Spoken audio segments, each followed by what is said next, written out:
Bonjour à tous. J'ai souvent dit dans les audios que l'humain a un statut royal universel.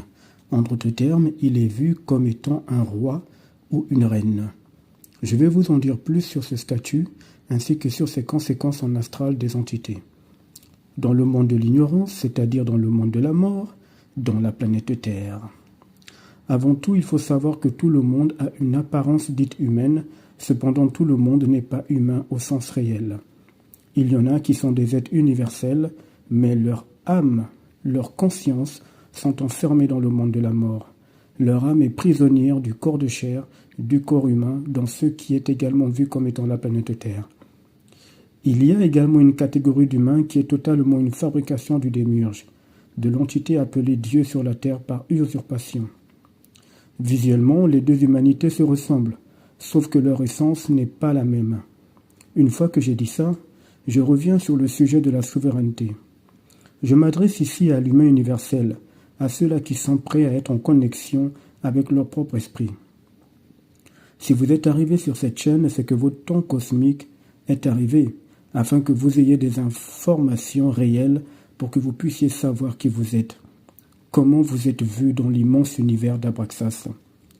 Lorsqu'une âme se fait incarner par manipulation dans un corps de chair, dans un corps humain, les entités savent déjà que cette âme ainsi que la conscience de cette personne ne sont pas de leur région astrale. Elles savent parfaitement que c'est un être universel ou pas.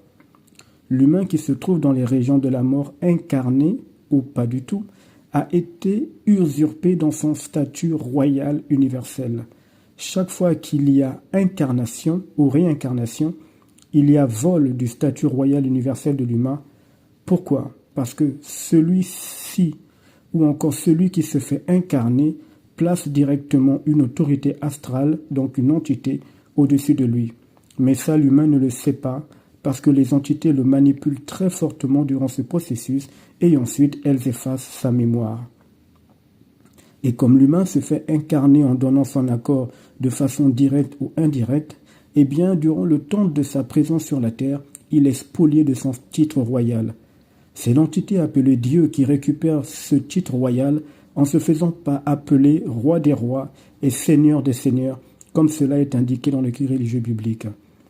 Cette entité ainsi que ses sbires vont donc matérialiser le vol de ce statut royal en mettant à la tête de l'humain qui a perdu ce statut d'autres humains qui se feront appeler rois ou reines sur la terre. Il s'avère qu'en astral des entités, il y a une loi occulte qui dit ceci, je cite, « Celui qui voit valide. Puisque l'humain universel aura vu d'une manière ou d'une autre les couronnes royales posées sur la tête des souverains de ce monde, il a donc validé la perte de son statut royal. En d'autres termes, la royauté telle qu'elle est vue sur la terre n'a jamais été un principe terrestre, c'est un principe universel. Quand l'humain se fait incarner sur la terre, il doit retrouver et reprendre son statut royal universel. Il doit reprendre sa couronne universelle. Et cela passe, bien évidemment, par la connexion de cet humain avec son propre esprit. Le tout via le savoir universel qui est activé en lui par un émissaire de pensée, appelé aussi un ajusteur de pensée. Une fois que l'humain réalise psychiquement qu'il a toujours été un roi ou une reine au sens universel, il reprend son statut royal et sa couronne royale énergétique vibre puissamment. Son statut royal, sans statut royal, sans la réactivation de la couronne énergétique vibratoire, il est impossible de sortir des griffes des entités lors de la décorporation, c'est-à-dire lors de ce qui est vu sur la Terre comme étant la mort. Il est impossible pour l'humain de savoir ce qui se joue réellement. Pourquoi ? Parce que seul un roi ou une reine n'a aucune limite. Ils peuvent aller où ils veulent, quand ils veulent. Ils ont accès à toutes les informations.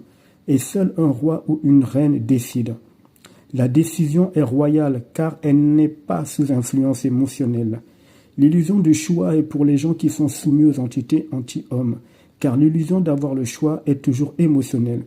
C'est pour ça que l'humain existe sur la Terre uniquement pour les émotions et par les émotions. L'humain universel qui veut sortir des cycles de la réincarnation définitivement doit reprendre son statut royal, activer vibratoirement sa couronne par le savoir en provenant de son propre esprit, Ainsi les entités s'écarteront de son chemin, puisqu'elles verront en lui le roi qu'il a toujours été. Un tel humain rentre dans sa puissance. Seuls les rois ou les reines au sens réel ont la puissance dans l'univers. Les rois ainsi que les reines planétaires dans l'astral des entités, dans la Terre, n'ont que des pouvoirs, tout comme les entités n'ont que des pouvoirs. Les pouvoirs sont limités, la puissance est illimitée. Pour finir, je dirais ceci.